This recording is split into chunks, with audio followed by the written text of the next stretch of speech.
Hey girl, welcome to the Get Your Guy Coaching podcast. My name is Anwar White, but you can just call me your own personal dating and relationship coach. Each week, you'll hear actionable advice, tips, and strategies that you can implement in your own love life. I'm talking about healing your heart, dating effectively, and understanding men so that you can, you guessed it, get your guy. Are you ready to level up your love life? All right, let's go. I never felt the way I do about anyone but you. Hello, ladies. I hope you're doing well. We have come back with part 2 of Your Glow Up with the amazing Jodie Taylor. Jodie, how you doing, girl? I am well. I'm well. I've got to see you a couple times this week, so I'm happy. I'm blessed. I know. I'm so excited about that. You know, we had to come back because we had so much tea to spill as it pertains to glowing up. And I just felt like we couldn't put it all in one episode. So I wanted to make sure that we were giving bite-sized pieces so that it could really be internalized. Because when I tell you this is a game changer, not just in love, but in life, I always say that you have to have your life together if you want to have your love life together. And so I just think that you are really putting the girls on when it comes to glowing up. And I'm just so happy that you came back so we can share more of this glow up tea. Of course. No, I thank you for having me back. I'm excited. Yeah. All right. So let's get into it. I mean, the last time we talked about physical, we talked about social. Now I want to talk about career and financial, which I think is so important. And I think everyone knows that, but I think that especially for Black and maybe brown women, they don't know how to really glow up in that area. So, girl, put us on. What are your thoughts and feelings around this? The financial glow up. I think there are a couple components to it. The first thing I would say, I also launched a glow up ebook, and we talk about a lot of this content in that ebook. But the first thing where I start in this glow up ebook when we're talking about career content is a lot of y'all are on the wrong journey when it comes to your career. A lot of y'all are, unfortunately, and I can speak for myself as well. I'm a daughter of immigrant parents, and so I thought I had to be a lawyer, doctor, or in finance. And so I was pursuing a lot of careers that are not in my zone of genius. And zone of genius is essentially this area that only you can do. It comes naturally to you. It brings you energy when you do it. It comes with ease, and you're sort of like in your flow state when you're doing that work. So I would encourage people to reverse engineer their career, which is essentially printing out the LinkedIn of 3 to 5 people who are in your ideal career. And you have to be honest with yourself. Like, if you really do not want to be the MD of Morgan Stanley, like, that is okay. And be honest with what you want to do and sort of just like look at their career and reverse engineer. Like, what schools did they go to? Did they go to business school? Did they go to law school? Did they work at a nonprofit? Do they work at a startup? And kind of figure out what some of those synergies are, and then see how you can apply that to your own career, to your own pathway, to really make sure you're on track. Because I've had friends who took the first job out of college at like a customer service role because they wanted to work at a big name organization. And now they're 10 years into that role, but they really wanted to do marketing the whole time, but they just wanted to get a job. So making sure that you're aligned to the career path that you want is my first tip. Like, making sure that you are not in the wrong thing. I think that's so important, girl. I started out as a consultant. I went and got my MBA, and then I was managing $1 billion budgets for fashion companies. And now I'm in my zone of genius. Yeah. I love Yeah. that. So I think that is so important. And realize when you're in your zone of genius, you will rise to the top very quickly. People think that, oh my God, it's going to take forever, because no, girl, your acceleration, your trajectory is going to 10x. That's exactly right. There's this test that I had to take. It was probably my second job out of college. It's called Strength Finders. And Yes. Strength Finders. Mm-hmm. The premise behind that test is you want to lean into things like that you're naturally good at. Because I'm like a 2 in math, right? So I'll never be great at math. But my first job Not was, a 2, girl. I Not am a, horrible. not a 2, Why girl. do we need math when we have a calculator? Tell me what I figure here. Tell me what True is it? T. True T. What do you Uh-huh. mean you're good at math? Uh-huh. But I'm horrible at math. And so I started my career out in finance. But that's Girl. I know. Asset management, because they said cute girls can work at asset management. Okay. I can talk to people. But yeah, I was at Morgan Stanley in asset management. Like, what am I doing here? I hated every second of it, but that's what I thought success looked like. Right. And I'm horrible at math. And so the premise behind this is do things that you are naturally good at. So after that, I pivoted into DEI work and more people-facing, client-facing, communications-oriented roles. I'm naturally, let's say, an eight at that. So that comes significantly easier for me. I made infinitely more money doing that. I would probably still be an analyst, an associate at Morgan Stanley because I just wouldn't be getting promoted. I'm not naturally good at it. But now I'm a senior level leader in a large organization because I leaned into the skills that come naturally to me. So finding your zone of genius and aligning to what your purpose-driven life is, to what you're naturally good at, that to me is my biggest piece of career advice. And then reverse engineering your career. And then the other things that I think about, I always hinge on meritocracy is a farce. I do not think it's real. It isn't. You're right. It is not real. I think, unfortunately, we have been told toil at your job and you will get promoted, you will get visibility. You have your skill set has to be unimpeachable. I will always say you have to execute, you have to be great at what you do. But there are so many other components that I really think play into having an incredible career. And those other components are having particular skill sets of executives and not managers or individual contributors. So you can't be a worker bee and a leader That's simultaneously. right. Figuring out how to obviously execute, but learning skills like influencing, public speaking, learning how to have gravitas, like executive presence.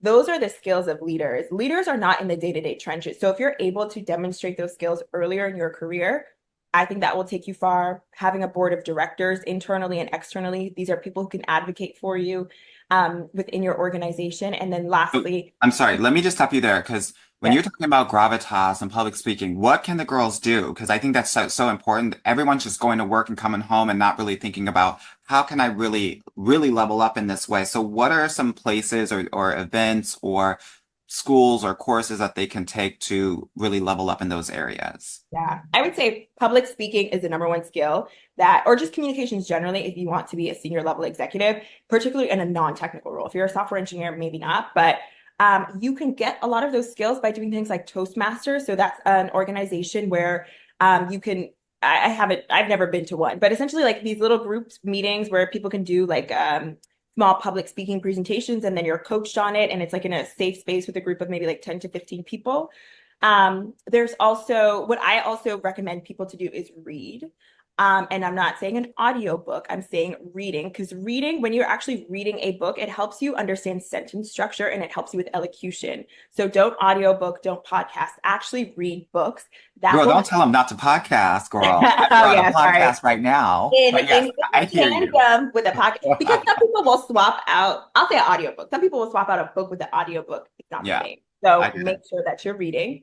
And then also watching YouTube videos has been really transformative for me. So watching how people pace, how people speak, how people pause while they're speaking to communicate a point, what they do with their hands, observing all of that will help you become a better public speaker.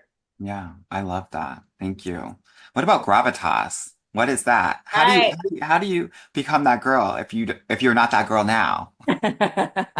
I would say there is an unspoken language at every organization that you're in, and your responsibility is to figure out what that unspoken language is. So I would say observe the people who are the senior leaders at the table. And we all know who is really the power player in a room.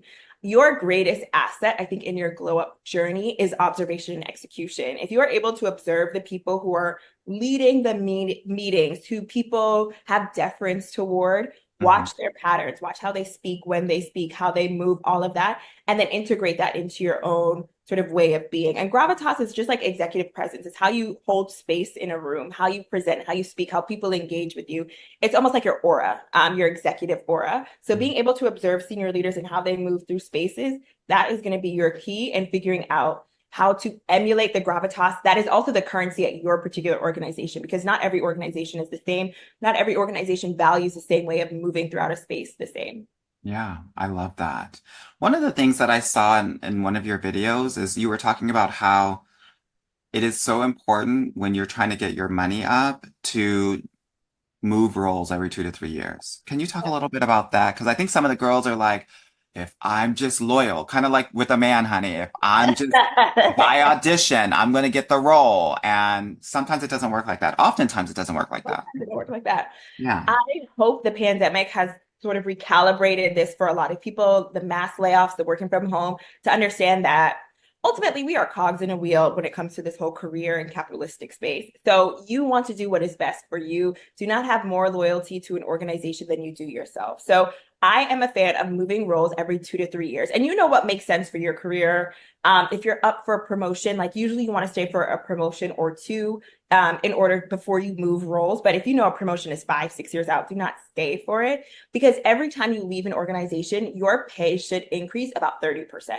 So that is the easiest way. And when you get a promotion, I've gotten many promotions in my life. I'm always gagged. I'm going up 5%, Yeah, 6%. girl, they're not giving you nothing, girl. They're just giving you that title, girl. Exactly. They're not giving you anything when you promote. When you are promoted, you will maybe make $15 more every paycheck or whatever it is. It is such a nominal amount. So you want to leave organizations every 2 to 3 years. And I also say bounce through experiences. Like you shouldn't have the same experiences, whether you're in the same role or company or not. You should have an experience that is like a startup or nonprofit experience where you're having to like be really scrappy. You should have an experience of a large organization where you have a budget and you see how organizations with large budgets operationalize and do their work. You should have an experience delegating. You should have an experience leading. Like all of the, you should look for a diversity of experiences in each role that you get as well. Yeah, yeah, I love that. Now, you were saying there was one last thing about career before I had interjected. I'm sorry about that. What was the Oh, yes. last thing that you wanted to share? It was around having a board of directors and a brain trust. Those two things are critical when you're looking to really amplify and accelerate your career. So, personal brand to me is the most important thing that you can have in your career. Skill set should be unimpeachable, but everyone that you work with, not everyone, but most people that you work with are probably smart and can probably do the job. But the people who really sort of fast track their career are the people who have networks and brands that do a lot of the work for them. So, have a board of directors. These are people internally and externally that can evangelize for you, that when you're not in the room, they're putting you on projects, they are pulling you into meetings, they are advocating for you to go on these professional or personal development opportunities. You want to have a board of directors and they sit in different parts of the business, they know your work and they're advocates for you. And then you also want to have a brain trust. And my brain trust is 4 people. We're in a group chat and it's essentially people in different industries. I would say they're maybe 5 to 8 years more senior than me, but we're all sort of like peer group and friends for the most part. And they're in different industries. So some are in marketing, some are in finance, some are influencers. And what they're really helpful with is they can put you on in spaces that you don't necessarily have access to. So one of them has access to every gala in New York City. So if you're looking for a gala ticket, they're going to help you with that. Another friend is really big in marketing. So if you have a question around strategic freight or building a deck for work, they're going to help you with that. If you, put out a piece of content, one of my friends always posts, he writes LinkedIn articles all the time and is trying to be a thought leader on LinkedIn. And he will immediately post it into that group chat and we will boost it and comment it and like it. So it's essentially this group of sort of supporters in career and personal life that can really sort of accelerate. They're not sponsors and they're not mentors per se. They're Mhm. more so like peer group people, almost like lateral connections, but they have Yeah, excelled in their own respective spaces that can help put you on. I love that. I love that so much. I'm so happy that you talked about really getting advocates in work. And I think that's like a struggle for many women of color, specifically Black women specifically. So, like, let's say I've been at a job for a year and a half. I'm doing pretty good, like, but I need to like get to that next level. How do I even approach or even think about? And we're spending a lot of time on this because I feel like this is such a immense opportunity that is not being seized as much. So how would I start to have those conversations? Do I just say I want to have like an informational lunch with you, or what does that look like? Yeah, so I think it depends. If you're trying to stay in the role or space that you are in, let's say you've been at a role for a year and a half and you're sort of ready for a promotion, the first thing that you need to do is tell everybody that you're ready for a promotion. And the Mm, reason being is when I was working at a large tech organization, someone was getting promoted year over year. And we were like, how? And I'll never forget the lead of the team was like, the squeaky wheel gets the oil. She lets us know that she wants to be promoted. We also recognize that she's a flight risk if we don't promote her. So we are going to do y'all are not asking for promotions. Like, so mm, therefore these organizations have budgets, and they have budgets that are allocated for promotion and compensation. They can only give X amount of promotions every single cycle or every single year. Otherwise, their budget will be diminished. So they are going to prioritize the people that they know they are going to lose if they don't promote. They only have X amount of money to do. It's a diminishing pot. So you want to be a part of that diminishing pot. So I would say, first and foremost, tell people you want to get promoted, tell your manager. Also you usually have like an HR business partner. Talk to your HR business partner around what are the competencies, because they will probably be a part of your promotion process. What are some of the competencies and skills I need to get to the next level? What are some projects that I need? Talk to your manager about that. Also, in some organizations, not only your manager has to decide if you're ready for promotion. At a lot of these large tech companies, not only your manager, but everyone globally has to decide. Everyone who is your manager's peer has to decide that you're ready. So make sure that you're working on cross-functional projects. Make sure you have visibility globally. Make sure that other people know your work, not just your team, not just your manager. And Yeah. yeah, if you're looking to pivot outside of industries, informational coffee chats. I really think doing LinkedIn and understanding what it takes to be in that role, what are some of those skills that it requires, and then just filling in the gaps as needed. If you're applying externally, having multiple types of resumes, and sort of like a hack, because I used to do this work, is recruiters essentially type in something called a Boolean search, which basically is they go on LinkedIn and they search for particular words and look for all the profiles that come up. So if I were looking for a business analyst who's a Black woman, for example, I would type in like business analyst, maybe like Alpha Kappa Alpha or Delta Sigma Theta, or she's a part of NESB or one of those organizations, because those key terms, they're going to automatically pull up the people that fit the criteria of the role. So what you want to do is have key terms in your resume that signify that you are aligned to the role that they're looking for. So go into the job description of the role that you're looking for, pull out those terms, and then put it in your resume, because that will ensure that people will be able to find you on LinkedIn or on those sort of like web platforms. Yeah, yeah, definitely. Good. Oh my God, I love this so much. Girl, let's shift gears because I want to talk about kind of emotional, intellectual, spiritual component of the glow up, which I think is so important. What do you have to say about that?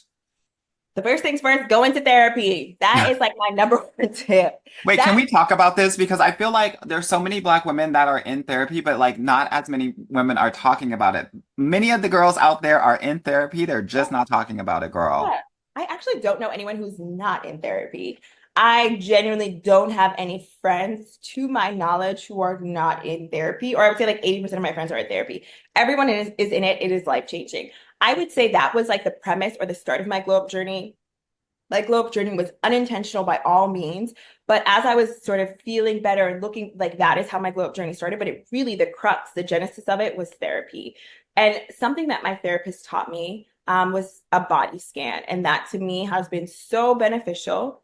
So, body scan, as we were talking about something hurtful, painful, trauma, triggering, she would say, Jodie, where does this show up in your body? She would say, like, Hmm. are you, is your throat closing? Is your heart beating fast? Are you rubbing your hands together? And that is something that can really help inform when situations or places or people are safe for you. So I would always recommend getting a therapist and learning how to do a body scan. Um, yeah, some other tips within like the wellness glow up space are also things called wellness wheels, which I love. A wellness wheel essentially helps you understand what are some of, it's like a diagnostic test and helps you understand Okay. where some life. And so those are my things around like the therapeutic wellness part of the glow up journey. But number one thing is get a therapist, and get a therapist that is trained in the type of therapy that you need. So it might be like DBT, it might be interfamily systems. Do your research and figure out what kind of therapist is right for you. Yeah, definitely. And what about spiritual, right? I mean, obviously everyone has their own spiritual practice or, ways of being, but maybe if you could just talk a little bit about your spiritual glow up, might be helpful.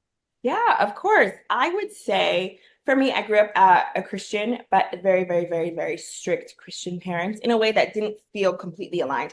God felt a little bit more prosecutorial than maybe I wanted to experience. Like a lot of things were done out of like guilt.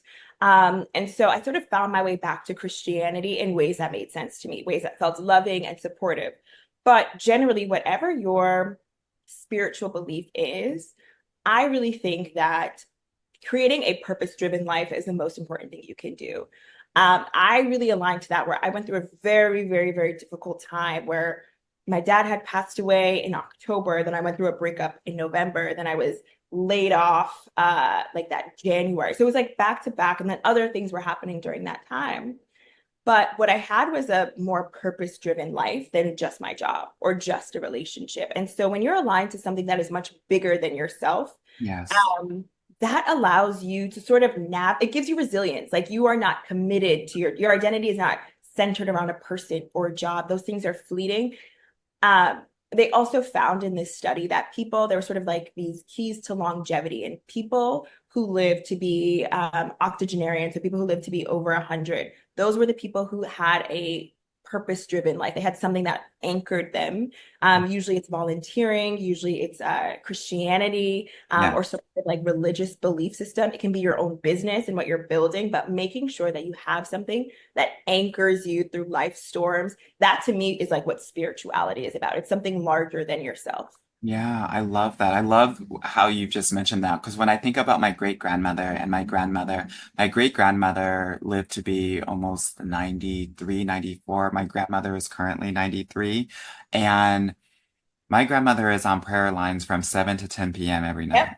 Yep. And between the other hours, she's praying for everybody in the family and everybody in the world. Yep. That's her purpose, right? My Right. great grandmother, who used to work for obviously white families and used to, babysit the children and clean and cook. After, when she came back to California, where we were from Virginia, she continued doing that. So she was up at 5 a.m., even though we'd been like, please don't do that. Please let us do Yep. this for you. Yep. No, she had to do this because this was her purpose. Yeah. And I truly believe that that activity helped her live the, 1000. the life, right? And have the longevity of life. She had something that she needed to do and wake up for. So thank you so much for 1000. sharing that. 1000%. Similarly, my dad passed away shortly after he was retired. And that is a study that a lot of these like social psychologists see, is that when someone either like shortly after they retire or shortly after, specifically for men, if their spouse dies, they usually die very Yeah. shortly after because it's like, I have nothing left to live for. Whereas my mom is working. She just became a deacon Living, at honey. church. Yes. She's like, I'm going to Martha's Vineyard this week. So, and she's approaching 70, and she is sprightly and young. So it kind of shows that discrepancy. When you have purpose in your life, you will fundamentally live longer, look better, feel better throughout its entirety. Yeah. Yeah. Good. Awesome. Awesome. Awesome. So as we think about the glow up, because, we've shared a lot of different things, but a lot of this takes a level of commitment and Mhm. consistency. So how can we stay committed to these goals, girl? Right? I mean, Oh, how do you grow? Because it sounds like a lot, no shade. And that's a I lot. think we all want this glow up, but we also want to do it in a way that is manageable, right? So Yeah. that we can continue it so that we can see the fruits of our labor. What, Yeah, one what thousand are percent. your thoughts on Um, that? yeah, I would say one, I have an orientation towards bias and also intellectual curiosity and all of that. So I'm sort of like the prime candidate of someone who's like gonna love a glow up journey. And I recognize that that is an inherent personality trait, and not everyone is like that. I will also say this glow up journey took years. I'm saying it so quickly, but this happened probably over the duration of the pandemic. So 2000 to probably about 2020 to 2023. And it didn't happen with the thought process of I'm about to glow up, I'm about to go on this glow up journey. It sort of fell into each other. And now I can retrospectively look back and say, wow, I had a glow up. But the crux of it was, I just wanted to live a better life. So I started off in therapy. And then I said, you know what? I'm not super happy with my job. Let me change my job. I would encourage everyone to start to, one, understand what are the key areas of your life where you want to feel better in. Glow ups don't have to be prescriptive. You can listen Mm, to 100% of what I'm saying. You can listen to 2% of what I'm saying.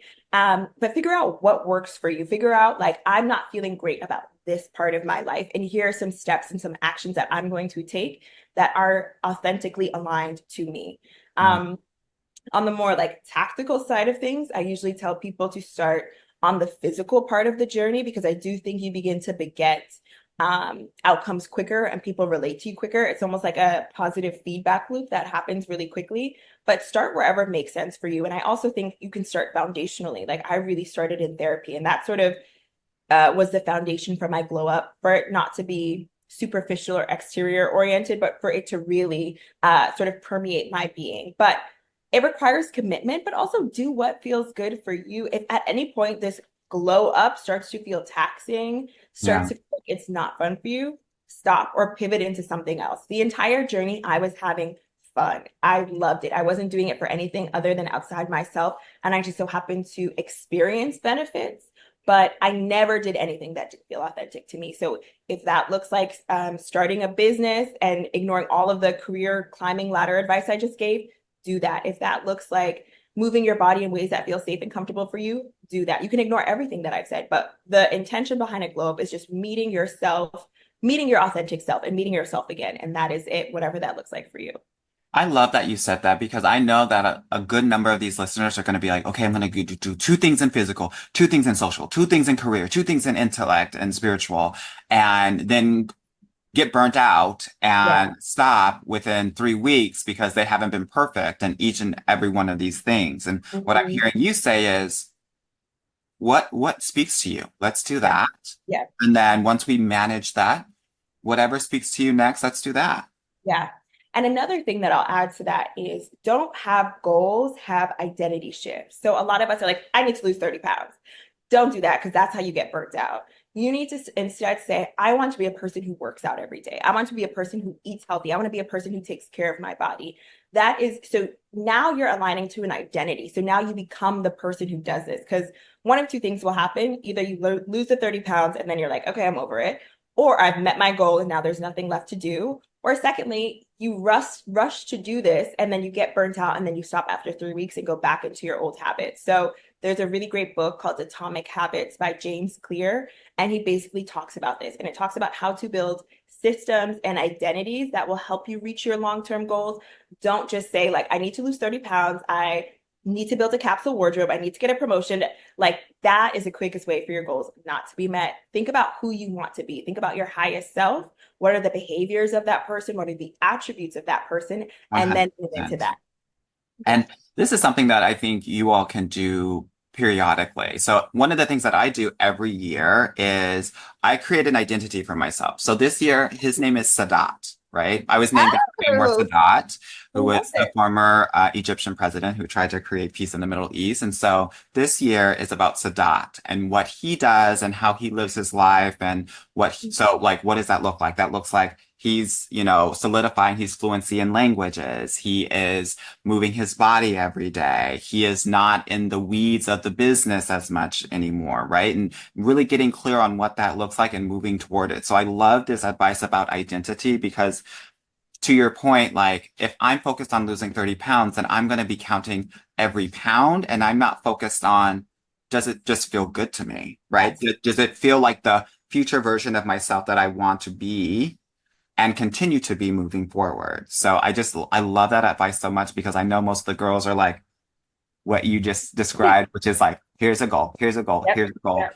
And it really truly is about the identity shift. And I know, and this is why I had you on, and I'm so grateful that you came on, is that once you're starting to do these things, your identity will naturally start to shift, Yes. That's right? exactly. Without you trying to force it, it naturally comes about and people will start to see that you You're really are truly glowing and it's not just the, snail musing girl or the chat. No, you're truly glowing in so many different ways. Yeah, you're exactly right. I think that's right. Sometimes you just have to start. Because like I said, I wasn't doing the glow up journey intentionally. I just started doing things that I started working out with a trainer because I had the time and the space to do so.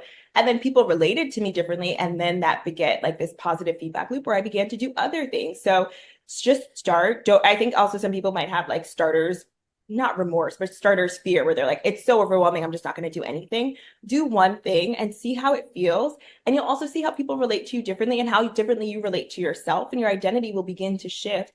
And then that will beget other positive changes. So totally, totally agree. And also get support on this journey too. Try and do it with some friends or with some family. Yeah, I love that. Awesome, awesome, awesome. Jodie, thank you so much for being here, girl. Girl, you Thank to the girls. I'm so happy. I love it. you for having me. Oh my God. You might have to come on again, girl. Yeah. Okay, tell me when. Tell me when. Tell me when. Um, tell the ladies exactly where they can find you, how they can get in contact with you, what you have out there so that they can be supported in their journeys, and how they can work with you. Because I feel like some of this actually does need to your what you've just said, support and even like personalized attention. Yes. Yeah, absolutely. So my primary social platform is TikTok at Jodie, Jodiekte. And there you'll find a lot of content on this, on tips and glow up and all of that. A lot of that is on that platform. And if you go to the link in my bio, there are a few options for you. It'll be my website. There's a free ebook that talks about a lot of this content. And it's a quick ebook that you can probably read in an hour and 20 minutes, but it goes over very high level the four quadrants of this glow up journey that I just shared. And then you can also book one-on-one time with me. I'm looking to expand my offerings in the very near future. So something that you can do when you go on my website is subscribe to this newsletter, and then you'll be the first to know about the options that are coming down the pipeline. And then, of course, you can email me at hellojodiet@gmail.com. And then my personal Instagram is jkt823, but not a lot of tea on there. It's just, my friends and family Instagram, but feel free to follow me there as well. Yeah, awesome. And we'll have all of this in the show notes. So y'all, I know y'all just listen to the podcast, but you need to go into these show notes and you need to, when I tell you, like, here's the thing. I haven't personally like employed Jodie for myself, but I listen to each and every one of her videos and I have also been on my own glow up journey and I've just been so inspired by you and the work that you do. So thank you so much just for my own journey and for the journeys out there that you are impacting on such a deep level. It Sure. is, I'm so in admiration of just the work that you're doing. I just know it's so important. I know that there are levels to this. And I think most people have the first couple of levels, but they don't have like the honors or the AP, right? Yes. And so that is what I think that you're giving the girls. And I love that because, I'm an AP girl. So. I, I know you're a business school girly, so I know. Awesome, Jodie. Thank you so much for being Thank here. you. Thank Yeah. you. Ladies, you heard it here first. We had to put it in two parts because it was just so much tea, girl, that it was overflowing. If you got something from this podcast episode or even part one, please reach out to Jodie or myself. We'll share it on our stories. We want to hear about what you've been inspired to do, how you want to glow up, and how we can support you in that. All right. With that said, I want you to have an amazing, amazing, amazing rest of your week, and I will talk with you soon. Bye bye. Hey, girl. Thank you so much for listening to the Get Your Guy Coaching podcast. If you like this episode and want to talk with me personally, please book a free consultation at www.getyourguycoaching.com/apply or subscribe and leave me a review wherever you listen to your podcasts. Talk soon.